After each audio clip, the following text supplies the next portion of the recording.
ముఖ్యంగా మాట్లాడుకోవాల్సింది యువగలం జనగలంగా మారిన యువగలం చిత్తూరులో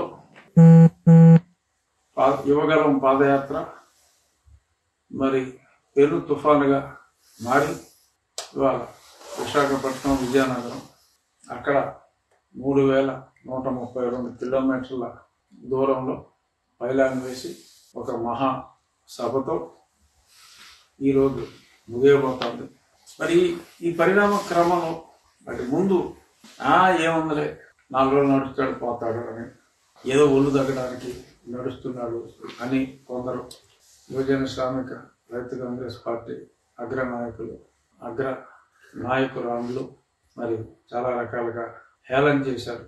అయినా చిన్నబుచ్చుకోకుండా తన యాత్ర తను సాగిస్తూ స్టార్టింగ్లో కొద్ది రోజుల్లో మైకు లాగారు, స్టూల్ ఎక్కాడు.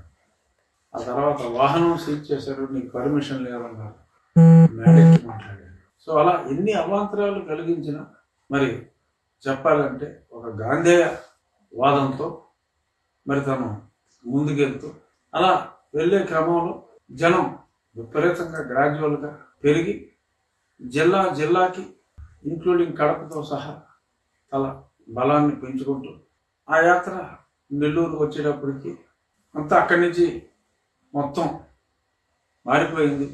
పాలక పార్టీలో వణుకు ప్రారంభమైంది. ఇంకా ఎన్నో చోట్ల దాడులు చేశారు, ఎన్నో కేసులు పెట్టారు.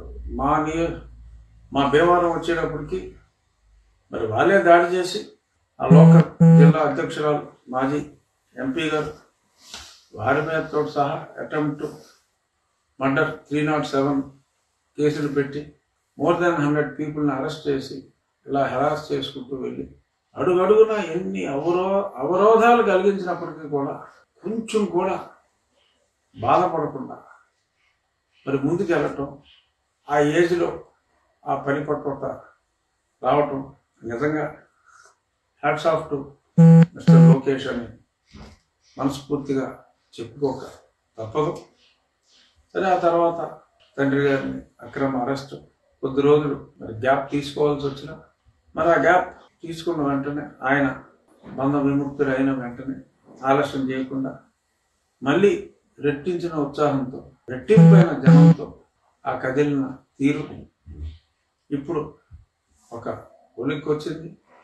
ఈ నడకలో మన సామెత ఉంది, నడకతో నడత మారుతుంది అని. మనం తీసుకుంటే మహాత్మా గాంధీ ఆయన దేశం అంతా కూడా ఆ రోజుల్లో నడిచి ఒక గొప్ప నాయకుడిగా మహాత్ముడిగా మారాడు. కంచి స్వామి చంద్రశేఖరేంద్ర సరస్వతి గారు ఆయన అలాగే పాదయాత్ర చేశారు. చంద్రశేఖర్ ఫార్మర్ పిఎం పాదయాత్రతో ఆయన ఒక ప్రముఖ నాయకుడిగా మారారు. అలాగే డాక్టర్ వైఎస్ఆర్ కానీ చంద్రబాబు నాయుడు గారు కానీ మరి ఈ క్రమంలో మరొక తులసివనంలో గంజాయి మొక్కల యువజన శ్రామిక రైతు కాంగ్రెస్ పార్టీ అధ్యక్షుడు మరి పాదయాత్రతో మరి పాదయాత్ర సమయంలో పూర్తిగా మారినట్టు కనిపించిన మరి యాత్ర అయిన వెంటనే అసలు యాత్ర ఆయన చేశాడా ఇంకెవరైనా చేశాడా అని అనుమానం వచ్చే రీతిలో మరి వాళ్ళ ప్రజలు భయభ్రాంతులకి గురయ్యే పరిస్థితి వచ్చింది. సో డెఫినెట్గా మనం పైన మాట్లాడుకున్న ఆ నాయకుల కోవలోనే యువకుడైన లోకేష్